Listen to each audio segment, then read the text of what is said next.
Hello everybody and welcome to Gamer Couch. If you watched my previous video regarding the Greatsword, you should be in a great position to beat Tempered Monsters solo.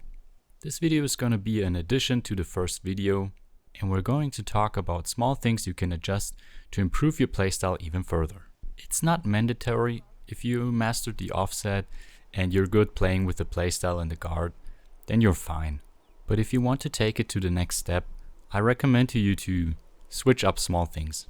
To make it short, in the end it's about using your guard less and using tackle more to maximize your damage. I will try to give examples based on the arkveld fight, and of course I hope this will help you to grasp the possibilities of the Greatsword. So we're going to make this short today without highlights, so let's get in right away. Your strongest attack, the true charged slash, is actually made out of 2 slashes. Always make sure the first one hits as well. This will actually increase the damage of your final hit. This is very important to know if you want to max out your damage. If we compare it directly, you will see that if we miss the first hit, the final slash has less damage. But there's one big exception you really have to consider. That is if you want to wake up a monster that is asleep. There's a very easy way to achieve this. Let's say you have a greater distance to the monster. Let's get a little bit closer and then release for the true charge slash. You would actually miss. Now there's a little help if you use focus mode. For whatever reason, it will help you to close the gap between you and the monster. So all you gotta do is use focus mode. Through the distance you will miss the first slash but hit the final one. Like I said, it's super easy. If you're having a hard time figuring out the distance, additionally you could do it like this.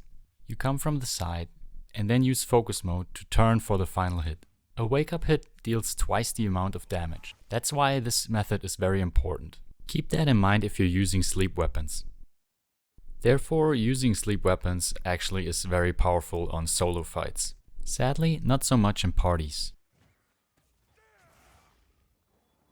Let's return to the offset.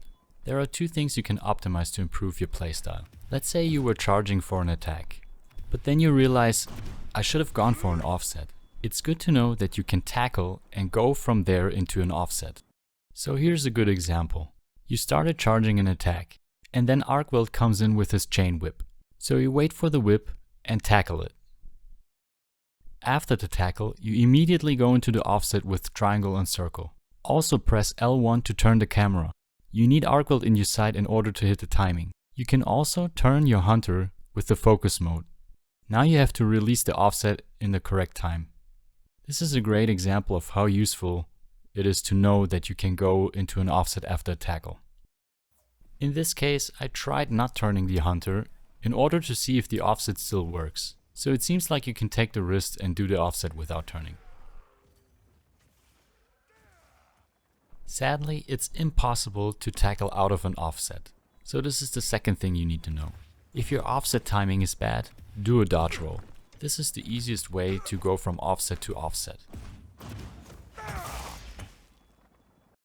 So here's another great example. Arkveld has this weird side jump. He does the side jump in order to reposition himself. So let's say you went into an offset because you thought he's going to attack. But then all of a sudden, he jumps away from you. This is the perfect moment where you can do the dodge roll into an offset again. Because you know after the side jump always comes an attack. So here comes the dodge roll and immediately the next offset. I know it would be easier if you could just tackle and go into another offset. But like I said, sadly it's not possible. At least not for now. Maybe the devs will make some changes to that. Dodge rolling instead of guarding is quite good, if you know how to use it anyway. So let's take a look at that. Dodge rolling is good because if you tackle right afterwards, you will skip a charge phase.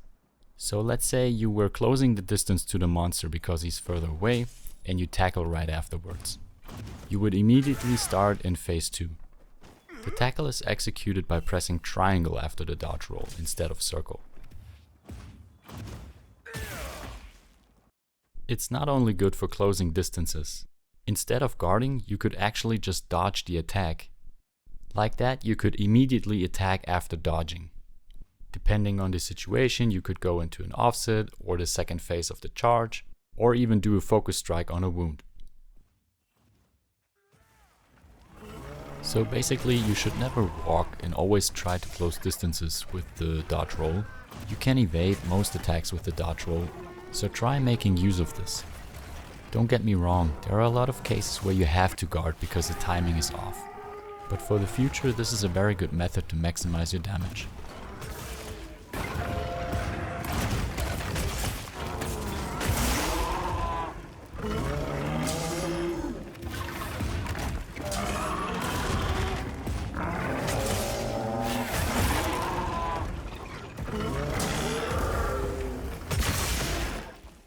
We've learned in our previous video, the easiest and safest way to get out of the long animation of the true charge slash is actually to guard cancel. Now, you could also use a focus strike right afterwards. This also cancels the animation, plus you deal additional damage. This is especially strong if there are open wounds. Another good method to get out of the animation is also to do a dodge roll. You could immediately use a tackle afterwards to get into the second stage of the phase, to charge the next strong attack. These two options are very strong to optimize your playstyle. There are a lot of opportunities in fights where you can use all of these methods. Don't get me wrong, the offset and guard cancel playstyle is super safe. But if you want to switch things up or adjust some things to maximize your damage, this is actually the way to go. I recommend to you not changing everything at once. Go with one thing first to adjust and take small steps. As soon as you get the mechanics down, you will realize how your fights will open up widely. Actually, the fights become more fun because you're versatile and deal more damage, and it doesn't feel as slow maybe or clunky. Anyway, you can mix up everything you've learned from those videos and maybe even find your own playstyle.